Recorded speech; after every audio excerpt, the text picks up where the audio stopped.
Kalau melihat pemberitaan saat ini, media massa dihebohkan dengan adanya pemberitaan tentang kebaya merah, sebuah video berbau pornografi yang diduga dibuat oleh sepasang kekasih.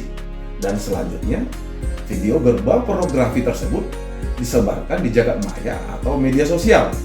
Saat ini, kedua pasang kekasih tersebut yang diduga sebagai pelaku pembuatan video berbau pornografi tersebut telah ditahan oleh pihak kepolisian.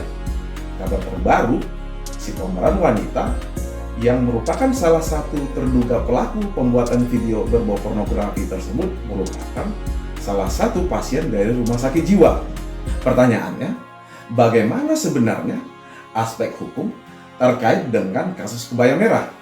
Apakah sebaiknya terhadap pelaku pembuatan video berbau pornografi tersebut dibiarkan saja bebas?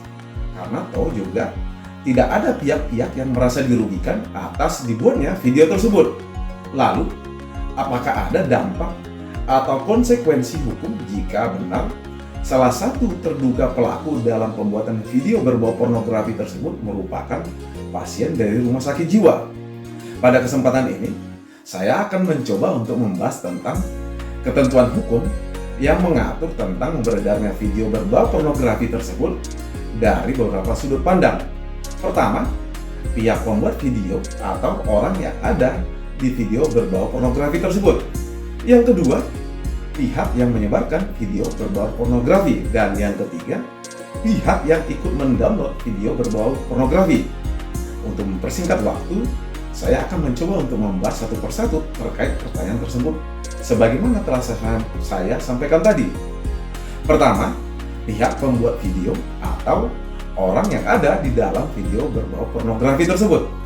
Berdasarkan pasal 4 Undang-Undang Nomor 44 Tahun 2008 tentang pornografi dengan tegas menyatakan bahwa bagi orang yang membuat atau memproduksi atau memperbanyak atau menggandakan lalu menyebarluaskan, menyiarkan, mengimpor, mengekspor atau menawarkan, termasuk apabila memperjualbelikan, menyewa atau menyediakan jasa atau video berbau pornografi, maka berdasarkan pasal 29 Undang-Undang Nomor 44 Tahun 2008 tentang pornografi itu dapat dipidana dengan pidana penjara paling singkat 6 bulan atau paling lama 12 tahun atau pidana denda paling sedikit 250 juta rupiah dan paling banyak 6 miliar rupiah.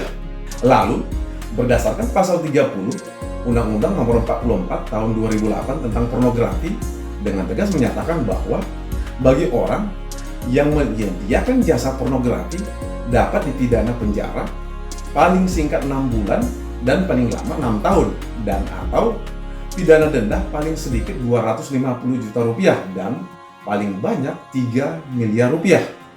Yang kedua, terhadap pihak yang menyebarkan video berdasarkan pasal 6 Undang-Undang Nomor 44 Tahun 2008 tentang pornografi dengan tegas menyatakan bahwa bagi orang yang memperdengarkan, mempertontonkan, memanfaatkan, memiliki atau menyimpan produk yang berbau pornografi berdasarkan pasal 32 Undang-Undang Nomor 44 Tahun 2008 tentang pornografi dapat dipidana dengan pidana penjara paling lama 4 tahun atau pidana denda paling banyak 2 miliar rupiah apabila secara sengaja dan tanpa hak kemudian menyebarkan video berbau pornografi tersebut melalui jagat maya atau media sosial, maka berdasarkan pasal 27 ayat 1 Undang-Undang Nomor 19 Tahun 2016 tentang perubahan Undang-Undang Nomor 11 Tahun 2008 tentang informasi dan transaksi elektronik atau ITE,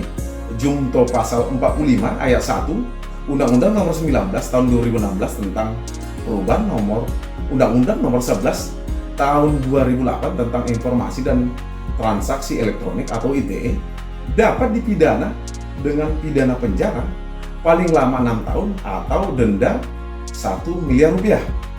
Kalau video tersebut dibuat atas persetujuan dari orang yang ada dalam video berbau pornografi tersebut, maka berdasarkan pasal 8 Junto pasal 34 Undang-Undang Nomor 44 tahun 2008 tentang pornografi dapat dipidana penjara paling lama 10 tahun atau pidana denda paling banyak 5 miliar rupiah.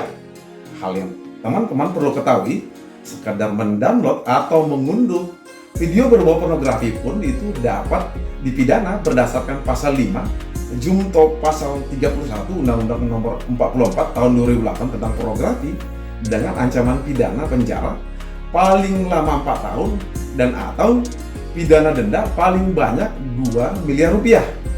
Kembali ke pertanyaan awal, apakah ada dampak atau konsekuensi hukum jika salah satu atau terduga dari pemeran dalam video porno tersebut merupakan pasien dari rumah sakit jiwa? Dalam hukum pidana kita, ada alasan atau penghapus tuntutan pidana jika pelaku dugaan tidak pidana dalam video berbau pornografi mempunyai gangguan mental atau gangguan jiwa atau lebih kita kenal dengan istilah gila. Tinggal diuji apakah pelaku dugaan tidak pidana tersebut memang memiliki gangguan mental atau gangguan jiwa atau yang kita lebih kenal dengan istilah orang gila. Pertanyaannya, mungkin nggak sih salah satu pelaku dapat memenuhi kriteria sebagai orang yang memiliki gangguan mental atau gangguan jiwa?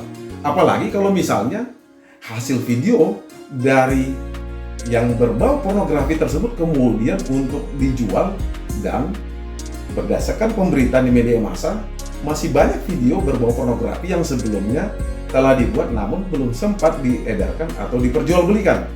Demikian dari saya. Semoga hal-hal yang saya sampaikan tadi terkait dengan adanya video atau kebaya merah atau video berbau pornografi, sehingga dengan adanya penjelasan tersebut dapat menambah pengetahuan teman-teman dan setidak-tidaknya dapat menghindari agar teman-teman atau rekan-rekan atau kerabat atau keluarga dapat terhindar dari ancaman pidana atau ancaman denda apabila membuat atau memproduksi atau menyebarkan, termasuk apabila mengunduh atau mendownload dan kemudian disimpan sebagai file pribadi.